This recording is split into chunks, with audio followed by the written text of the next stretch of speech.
Welcome to the Paradigm Shift on 4ZZZ 102.1, where we challenge the assumptions of our current society to resist depression and investigate alternative ways of living, for a world based on justice, solidarity, and sustainability.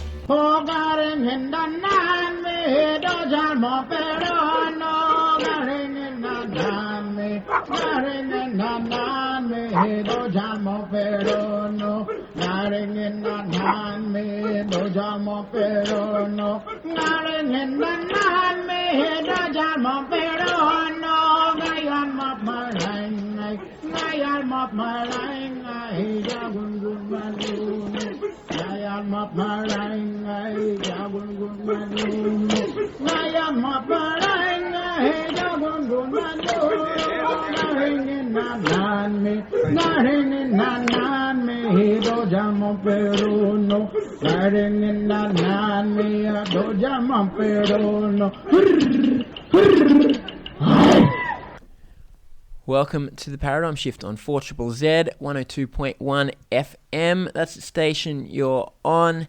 My name is Andy and I will be with you for the next hour, as we always do, talking about the most important news and current affairs for those trying to make a change in this world. And I am coming to you this week from Noongar country, the southwest of Australia, but of course acknowledging traditional owners everywhere. And today on the show, I am going to be talking about coal mining regions and how we can bring them into the conversation on climate change. I think it's very topical, it always is, but particularly in the light of the recent election, which so many saw as a climate election, and the big wins in the inner city for Teal independents who wanted more climate action, and the Greens, of course, in Brisbane. And there was a lot of celebration about this, but if you looked at the regional electorates, actually most of them stayed the same or actually swung to the right, as they certainly weren't voting for climate action in places like central Queensland or eastern Victoria, which we will be covering a little bit today. The Labor did manage to hold on to some of the seats in the Hunter Valley that they'd been very worried about losing, but it is a big conversation because Anthony Albanese, in his victory speech, said this is the end of the climate wars. I'm really not so sure about that. The Murdoch media hasn't changed, and the opposition already, there's hints that they might take a bit more combative stance on some of the cost of living things, trying to attack some of the social issues that Labor might do and push a more self-interested world, I guess, as a response to their losses in this election. I think we could be in for another electoral term of some debates about climate change, but we don't have to be, and we shouldn't be, because climate change affects us all. It's a great existential crisis, and it is a powerful opportunity for us all to be a part of talking about what kind of world do we want, how do we make a world that is sustainable and that is enabling of human flourishing. And if there's going to be big changes, and there's opportunity for people to be in it, but of course the situation we have is one where people have been told that change is something to fear, and especially in regions that are economically dependent on mining. I grew up in a mining town in central west New South Wales. I've spent a lot of the last few years in other mining towns trying to encourage them to not build new coal mines, particularly up in central Queensland where the Adani mine is being built, and I'm under no illusions about how hard a task this is to engage these regions in these kind of conversations, but it's so important because otherwise ultimately these regions may be the losers when this change happens, because big businesses around the world is pushing for these changes, but also because of just the realities of living on a fragile planet that is affected by the damage that we do to it with all our carbon emissions. So anyway, that's what we're going to talk about. I've got 3 interviews. One is with Grant Howard, who lives up in Mackay and worked for many decades as a coal miner. And now he is a climate activist, and he's trying to bring coal miners into the conversations. The second interview is with the makers of the Coalface podcast, Steph and Ellie. They are based in Morwell in Gippsland in Victoria. Of course, a place where they both mine coal, and they have had a number of coal-fired power stations running there. And they, on their podcast, are trying to talk about what a different future might look like for that region. And finally, I speak to Kim Nguyen, who made a film in Clermont and Collinsville, two mining towns in central Queensland, where he went and talked to coal miners about what they think about climate change. So that is what's coming up. Stick around, and let's start off with my interview with Grant Howard. Yeah, my name's Grant Howard, and I'm from Mackay. Now, Grant, you have worked for a long time, nearly 4 decades, in the coal mining industry, but you've now gained a bit of a name for yourself as a climate change activist. Can you tell us a bit about how that transition happened? Yeah, well, basically, I learned about climate change or the greenhouse effect at school. That was 40 years ago. I left school, went and worked in the coal industry, which is where I got a job. And then, here we are, sort of 3-4 decades later, I learn on television that the global average level of carbon dioxide was approaching 420 parts per million. And at that point, it was quite crystallising. I was annoyed. I was angry. I didn't understand why I wasn't aware of this situation where we were accumulating carbon dioxide in the atmosphere. So that led to a bit of a change. What happened after that? How did you become a sort of a prominent public activist for climate activism? Yeah, well, I watched television and I saw through the media people taking action in Brisbane. And, in my sort of angst or anxiety about this issue, I wanted to do something. So I wasn't sure what to do, how to do it. But looking at those other activists and protests, that I just felt and knew that I wanted to be a part of that and be a part of the solution, not be a part of the problem. So I wasn't sure of the pathway about how to join those people, but I ended up going to a local conservation group, and from there I ended up being a climate activist. How did that go down with your workplace, workmates, etc.? Yeah, what didn't go down well at all, and I approached the whole thing with a fair bit of trepidation. Going to work was an anxious thing. I was afraid of, how they would perceive my actions. I'd sort of reconciled everything. I recognised we needed to transition. There's nothing more important than looking after our environment, our atmosphere at the end of the day. So, I sort of reconciled all that. But yeah, of course, my work colleagues, my peers, the guys I've worked with for a long time didn't understand that. They only knew those sort of short sort of things off social media or the news, and sort of classified me or us as greenies and wrote us off at that. And that's about as far as they sort of think of things. You've mentioned the social media and the media, I guess, pushing these kind of climate denialist lines or simplistic ideas about, soy latte drinking greenies wanting to take away coal mining jobs. Is that something that is common amongst the mining industry? Yeah, like at the time, I've been a climate activist for sort of 2.5 years, and yeah, sure, like even now today, coal miners still think of things in simplistic terms. They've got no information, and part of my involvement was to try and get them involved in the conversation, not to, sort of disregard or be flippant about it, but, basically get involved and think about their future and their kids' future. So you stayed working at the mines for a while. You're now no longer working there. How did that go, both staying there and then eventually how did you stop working there?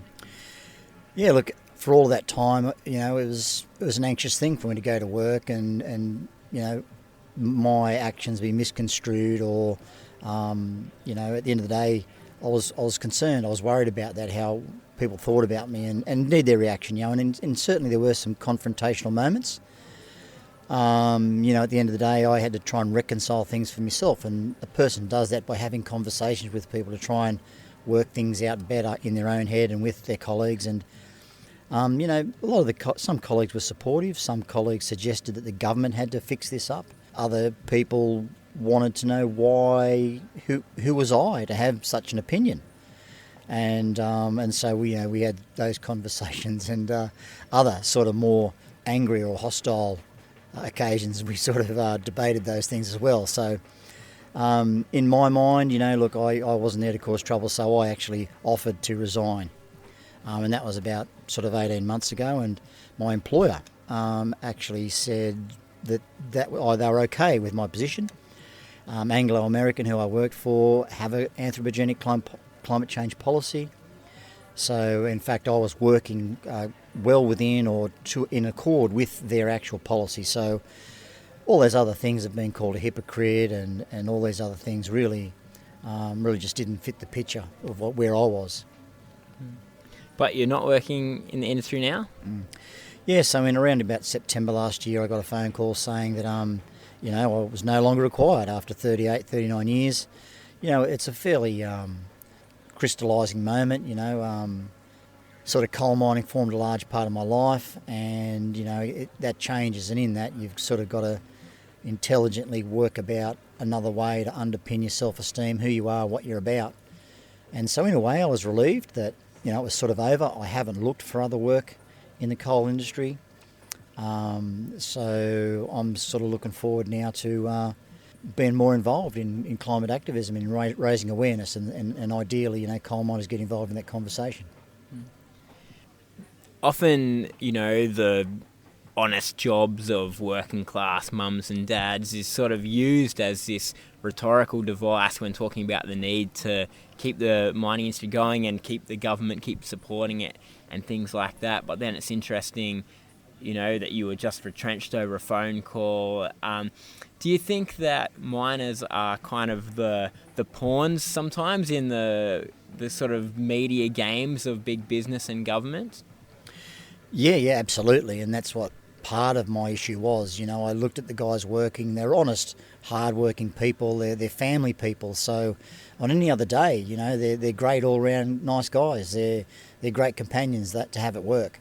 So I don't criticise mine workers at all. In fact, what I saw when I analysed the whole picture was that politicians were indeed injecting this simplistic message to get coal miners to react. Politicians were using coal miners for their own political ends. And that, to me, as an older person, an older mine worker, I was particularly disappointed and took exception to that. They're young mine workers there. They're worried about their job. They're worried about their family. And for politicians to behave like that is, to me, I can't articulate how disappointed I am about that. And we saw things like when the Bob Brown convoy came up, this really antagonistic sentiment whipped up against them in your part of the world, in Mackay. Where did that come from? Was that from the miners themselves, or do you feel like that comes from an external source? Oh, that was clearly from an external course. Matt Canavan, Clive Palmer, all those kind of guys were basically whipping up all that ridiculous diatribe about, activists want to take their jobs. And that's all they had to say. And in the absence of any other good information, coal miners, like any human being who is concerned about their circumstances, react. And that's what caused that situation. I'm particularly disappointed by it. I personally went to see Bob Brown in Mackay. I really appreciate what Bob's done for the whole country in terms of his efforts in Tasmania and the Franklin, and it was a great opportunity to meet that guy in person in Mackay. They then subsequently went out to Clermont, which is where that altercation took place. And when I heard that coal miners were behaving like that coal miners were being used by the politicians, that just crystallised or was just another catalyst for me to continue down that track of trying to build a platform for coal miners to get better information and get involved in the conversation rather than reacting to it. You've made an interesting point before in that these days the mining industry is so linked to the National Party, people like George Christensen, Matt Canavan or John Anderson before then, and also such often a kind of force of social conservatism against these like greenie protesters. But the coal mining industry has been very radical in the past, with the CFMEU or mining unions before that. What's happened to that history? Yeah, it's a good question. What has happened? At the end of the day, if I sit back and look at it, I got started in the industry, and coal miners were quite, we went on a strike. We had these amazing sort of foundation principles that we stuck to, and that gave us amazing working conditions and safety conditions. So, what happened? And at the end of the day, the Liberal Party deregulated the mining industry.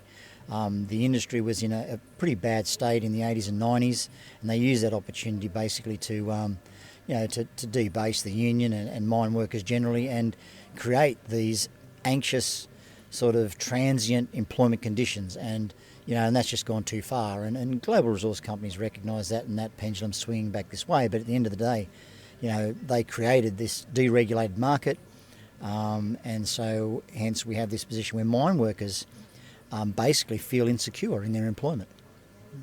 And they are somewhat insecure. It's an industry in great flux depending on, demand from overseas. We've seen China in recent years kind of use Australia's coal exports as this kind of diplomatic game, and that puts the whole industry at risk.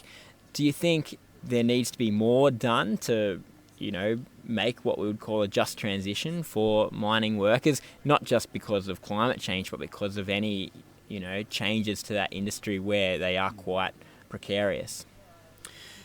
Yeah, for sure. Anything like that is always productive for workers generally. And at the moment, it's ridiculous to have politicians in place telling mine workers that this is just going to go on and on forever.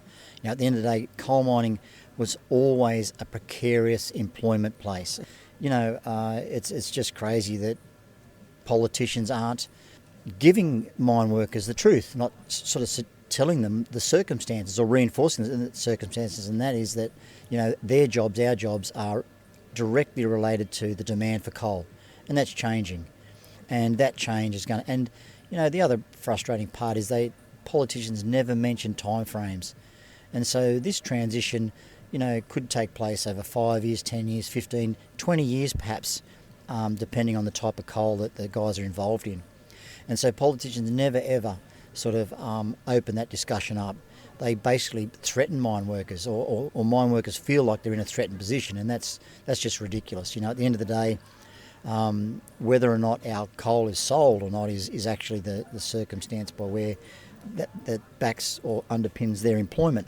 So definitely, mine workers should be open to a plan B. I always had a plan B. And certainly, my son's still in the industry, and we talk about that. We talk about having a plan B or a plan C, whatever, for whatever contingency sort of happens. Do you think that, say, the unions, CFMEU, could be doing more towards a good transition and climate justice as well, which ultimately affects everybody? Absolutely. The union, the CFMEU, could be just simply honest with its members. And, there's never been an emphatic statement about climate change, the causes and the consequences from the Prime Minister of this country or from the unions. And, just by simply offering that sort of fundamental knowledge allows people to digest that. And then, of course, I'm sort of confident that mine workers will make good decisions for themselves if they've got good information. Certainly that's where the CFMEU could play a part. I know other unions around Australia have accepted the challenge of a transition, even in the Hunter Valley, where it's a coal mining community. But certainly in Mackay, the union could do a bit more, I think, in terms of being honest and straightforward and recognising that, in fact, that there is a transition in place, putting some timelines around it and simply stating the facts. So mine workers, could make some good decisions for themselves. So you've been on both sides, Grant, of the greenies and the miners. What are some things that you think could happen that could resolve the kind of conflict over mine jobs and make everybody be able to see each other's points of view a bit better? Oh, the first things first, politicians have got to be straight, and, that's a big ask perhaps, but at the end of the day, this is really where the guts of the problem is, that politicians are simply being deceiving and being misleading. So that's a big thing. Politicians could give us a plan about a transition. The state governments and state and local councils have already declared a climate emergency, a lot of those, and are responding accordingly. And so it's really the place is for the federal government to step up and do that, just declare a climate emergency. And of course, the obvious things are we do not need any new thermal coal mines. Any new coal mines, there's 20 to 25 coal mines already operating. They produce metallurgical coal. Some of those are thermal coal, but at the end of the day, that adequately services any demand for coal there is. The idea of opening up new coal mines is ridiculous. All right, thanks, Grant. On the paradigm shift, we were talking with Grant Howard, who lives up in Mackay. He worked for many decades as a coal miner, and now he's trying to help bring coal miners into the conversation about climate transition. Now, another coal mining area a bit further from where we are here at 4ZZZ is down in Victoria in the Latrobe Valley, and it's seen its fair share of issues with climate transition, with the boom and bust industry, with the giant fire and the coal face of the Hazelwood coal mine, and all kinds of things. And a couple of locals from the Latrobe Valley have started a new podcast called Coalface, which is an attempt to get local people in Morwell and the surrounding areas in Gippsland there to talk about the future of that area and what that would look like in a greener way. And so I spoke to Josie and Steph from the Coalface podcast to hear about what they're doing. Let's have a listen. So I'm Josie Hess, and I'm a documentarian living on Gunai Kurnai land here in Gippsland. And I'm Stephanie Sabrinskis, and I am a podcaster, filmmaker, and musician living on Gunai Kurnai land in the Latrobe Valley. And one of the reasons I got you on the show is that the Latrobe Valley is well known as a coal mining area, coal energy producing area. It is the main thing it's well known for. And you guys, being based there, have made a podcast called Coalface. It's about climate adaptation, climate issues, and from a standpoint of a coal community. Is that right? Yes, that's right. So through our podcast Coalface, we're trying to explore some of the main issues for the Latrobe Valley in rehabilitating from a coal economy. And we're doing that by telling people's unique stories from the Latrobe Valley. Yeah, and we're also trying to look at, outside of the issues that the town is facing specifically, how to reimagine a new identity. So each episode we try to look at something hopeful or future-oriented about what could happen next instead. Do you think there was a need for media like this, or kind of storytelling like this?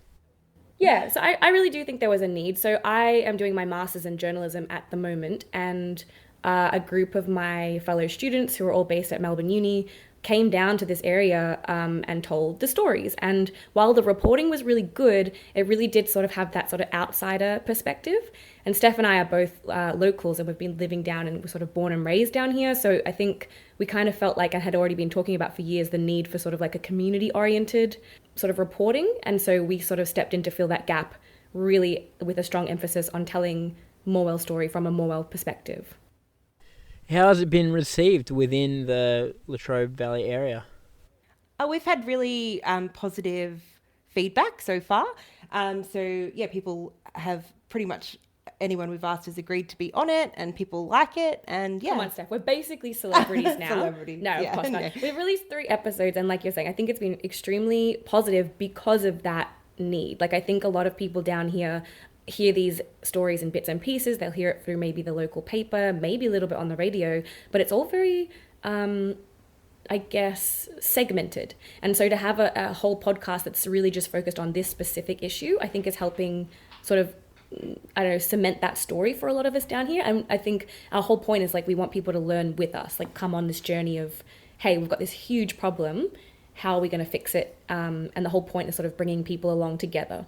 Yeah, so we're doing like an accessible retail format, which I think is really good. So you can have absolutely no understanding of coal or no understanding of the issues and still get something out of each episode. Do you think it makes a difference, the fact that you are locals, when people are talking to you or interacting with it or listening to it, compared to, I guess, people from the city? Is that divide something that's present in the Latrobe area? Yeah, I think the area has kind of often been presented with maybe a poverty porn lens, or even when it's not that egregious, it'll be presented sort of, just from an outside perspective. And I guess a lot of the people we've spoken with have sort of communicated that, we're kind of sick of people from the city who don't have to live here coming down here to tell us how we should live. And so we're quite interested in giving this area that's really long since been silenced, and sort of just an area to have resources taken from, have a voice. So yeah, I think definitely it's made a difference. And what kind of topics have you covered on the shows so far? So our first episode, we spoke to the acting CEO of the Mineland Rehabilitation Authority, Rhonda Hastie, about the current plans for rehabilitation of the coal mines.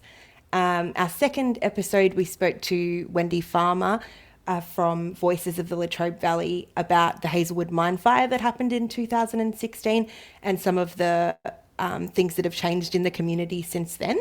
And for our third episode, we spoke to someone called Dan Musil of the Earthworker Energy Co-op about what cooperative energy could look like and what it could mean for climate change and climate futures. And what about episode 4, which are about to drop? Episode 4, which we're recording right after this interview, actually. We're talking to Hayley Shostokis of Friends of Latrobe Valley Water about some of the problems with the proposal to turn the mines into pit lakes and what that would mean for our local water table. So I wanted to ask about the situation in Gippsland, the Latrobe Valley, when it comes to talking about climate change, adaptation, things like that. Let's start with the recent election, which so many people have talked about as a climate election. The inner cities obviously voted teal or green, but the Gippsland electorate did actually swing to the right, to the Nationals, and a lot of other regional mining areas were the same. They swung to the Nationals or remained the same. I mean, what was the feeling about the election in the Gippsland area? So, look, historically, the Greens or even independents haven't done very well in our area. I think we've been under, or the Liberals or Nationals, for around 20 years. So I wasn't expecting a big change there. But from having seen the stats on who voted Liberal and like the percentages are up for Greens and independents. So that was promising, I think. And I guess in terms of the attitude, I mean, like Steph's saying, it's been such a long-held seat, and there's a lot of social conservatism down here, even outside of people who are concerned about climate change. So I do think that's probably a pretty strong factor in that result. Yeah, and I know in the Monash electorate, the Liberals got the top vote and second was a One Nation member, but third was actually the Greens member, which is pretty cool. Great, so. yeah.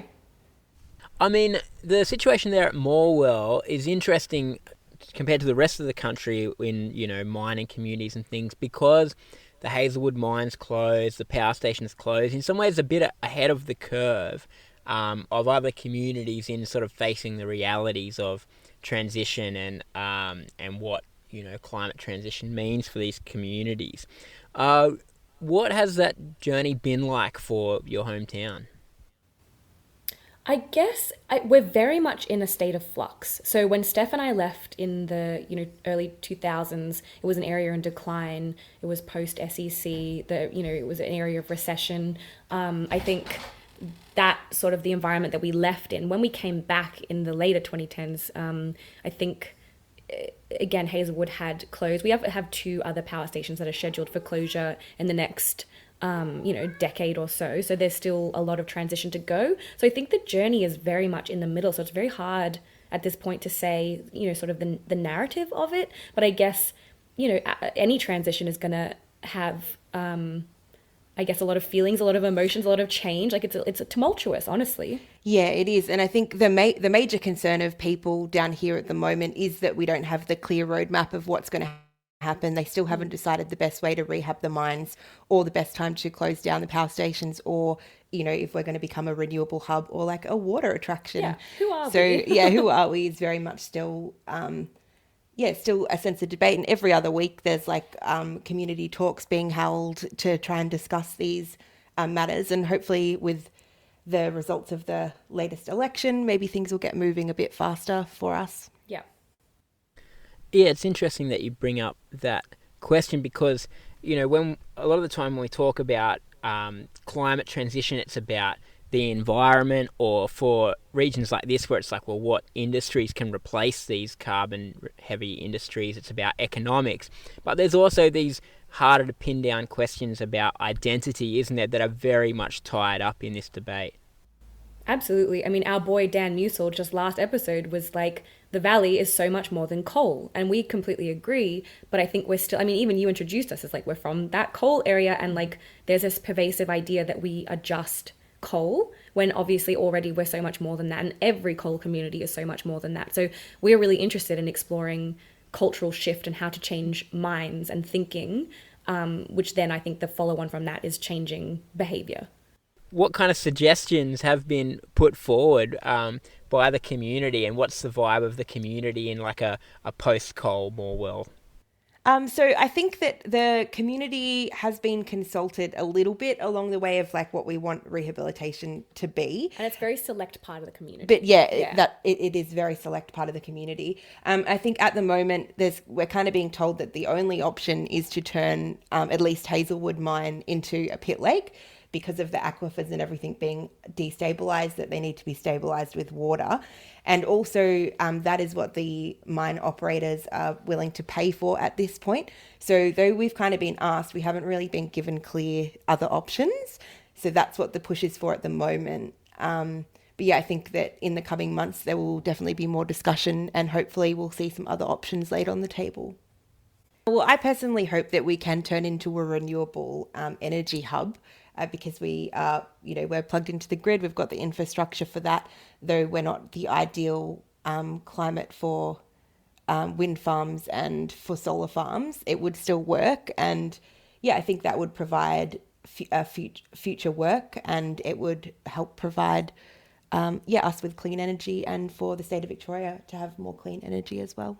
Yeah, I agree. I think the realist in me is like, let's go sustainable power hub. Mm-hmm. And then the fun person in me is like roller coaster. I want to see like a hands down crazy roller coaster in that hole. That would be amazing.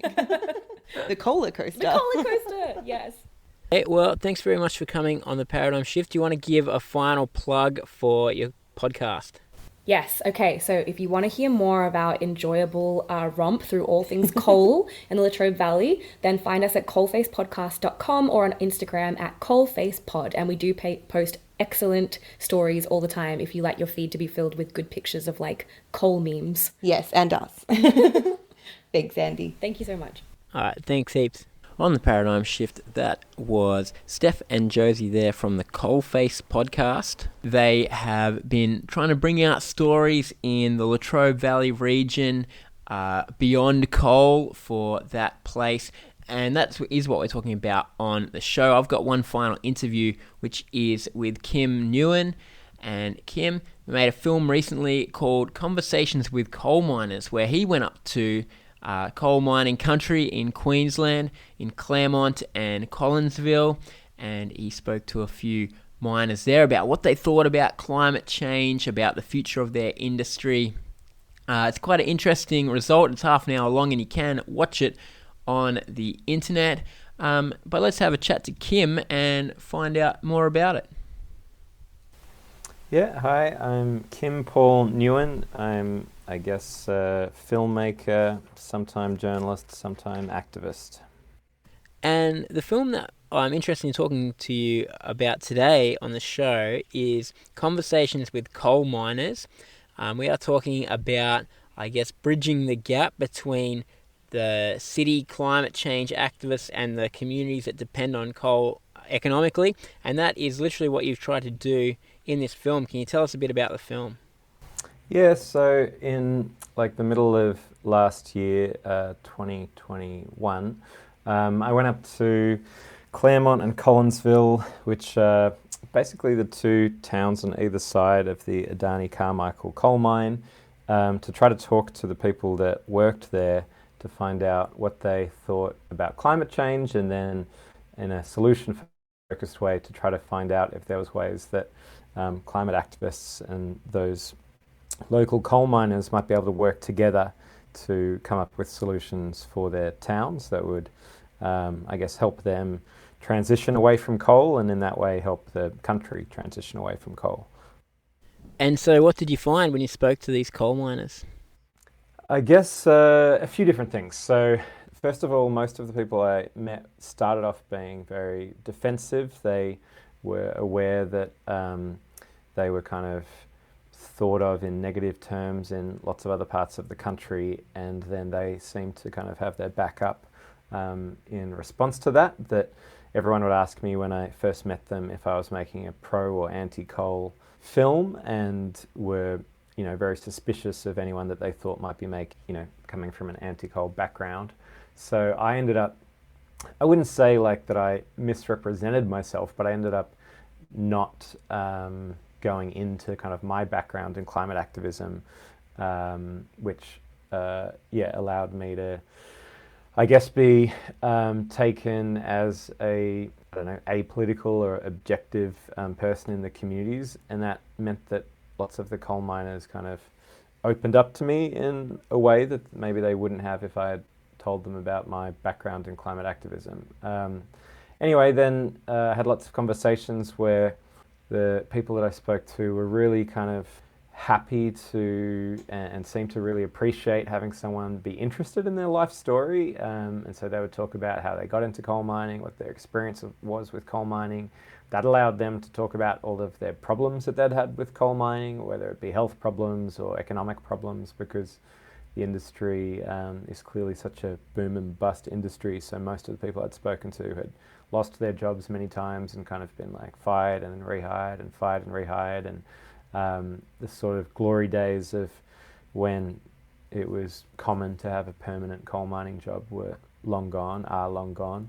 And then by spending all that time kind of talking to them about their lives, then it was much easier then to talk to them about climate change. And there was like an array of views, but most of them at the start certainly were like, yeah, we think climate change is a scam, we don't think that it's true, or we don't think it's having an impact. But as I kind of talked to them for longer and tried to inquire as to why they thought it was a scam, where they got their information from, then a lot of them would, I guess, start to kind of question where they were coming from, and be, I would see them be kind of more open to maybe that climate change was real. And so over the couple of weeks that I was up there, I saw quite a lot of like change in the way that different people that I was speaking to spoke about climate change.